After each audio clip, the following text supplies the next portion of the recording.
We're going to break down high dragon lunge. So in this position, we're going to focus on the psoas, which is one of the hip flexors primarily. You're also going to get a little bit into your rectus femoris as well, maybe a little bit into your rectus abdominis as well. I'll sort of talk why we're not getting rectus femoris so much, and we are going to get a little bit in your rectus abdominis, just your belly as you're lifting up a little bit. So to do this, you're going to need a bolster and a block. You may also need a blanket as well. That can be really nice for the knee behind you. So with the blanket, you can just place it onto the mat like so, and that's going to create a little bit of cushioning. You can also double over the mat and place the knee on top of the mat as well, like so.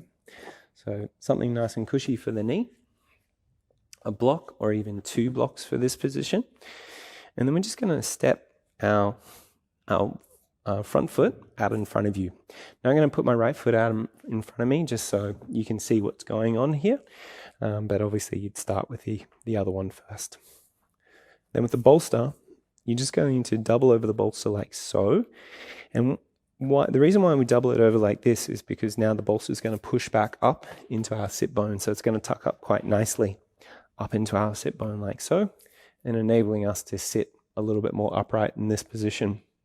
Again, cushioning for the knee, you could also double over the mat and that'll create a little bit of cushioning for that knee. Now you can place a block if you need a little bit more height in the center of the bolster like so, and that's just going to make the bolster higher.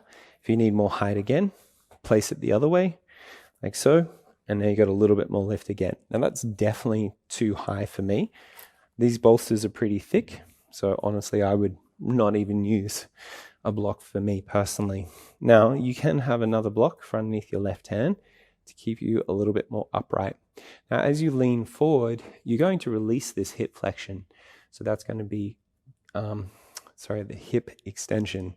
You're going to release the hip extension because you're going to come into hip flexion as you're coming forward. So we want to try and keep our spine a little bit more upright. So a block underneath the hand can work. I personally prefer bringing my hands behind the back, clasping my hands, or even placing my thumbs onto the inside of the elbows. And as you're lifting up, you might feel your pubic bone pulling down, and as your ribs lift up, you're going to get into your rectus abdominis, your abs just a little bit.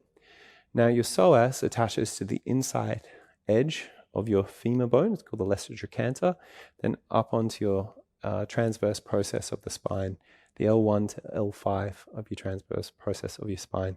So as we take our spine away from our inner thigh, we get that really strong, juicy sensation there. Now, if you get anything through the frontal hip point and just below it, then that's going to be getting into your rectus femoris a little bit. So that's one of your quadriceps.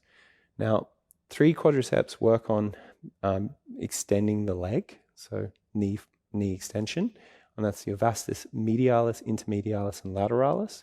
But then the 4th quadricep actually attaches to the anterior inferior iliac spine of the hips, and then to the patella as well. So then for us to really get into this, we need to do what we're doing for the psoas, but then we need to bend the knee up as well. And realistically, we'll get into that a little bit more in the saddle or the half saddle pose because the knee's bent, and then we're lying back, so we're extending the hip. But if I was going to teach saddle or half saddle, I would definitely teach this one first. Even though this is more of a kidney, not really in your stomach sequence, I would still teach this one first because it would open up people to be able to come into the saddle or half saddle. And a lot of people, when they come into that, they really push and really go for this more than anything. Now, compression points you're going to get here is maybe something in the spine. So that just means your spinous processes. So what's going through the back of the posterior aspect of the spine are going to compress into each other. You can't do anything about that, not in a million years. You just want to try and maybe come out of a backward bend and more into hip extension. So it's a bit of a difference. So you can come forward, and that's flexing my hip, and that's extending my spine. Or I can bring my spine back into a neutral spine, and then just extend my hip by bringing my spine back. Now you might get compression point at the back, super rare, but if you really do have an SIJ issue, if it's subluxed a little bit, then you're going to get maybe a little bit of compression point here. But most people who have an SIJ issue just more have a problem with one of the attachment points that come there. Could be glute max, could be iliocostalis, one of your erector spinae muscles. It could be your quadratus lumborum, and they're tight and it's pulling on the attachment point. And that's more likely for the majority of the people having an SIJ issue rather than actually having a sublux sacroiliac joint. This position, like I said, mainly kidney, kind of stomach, because you're getting through the rectus abdominis here, which is great. And that's also going to get through kidney through the front line of the spine as well. And that's going to be your high dragon lunge.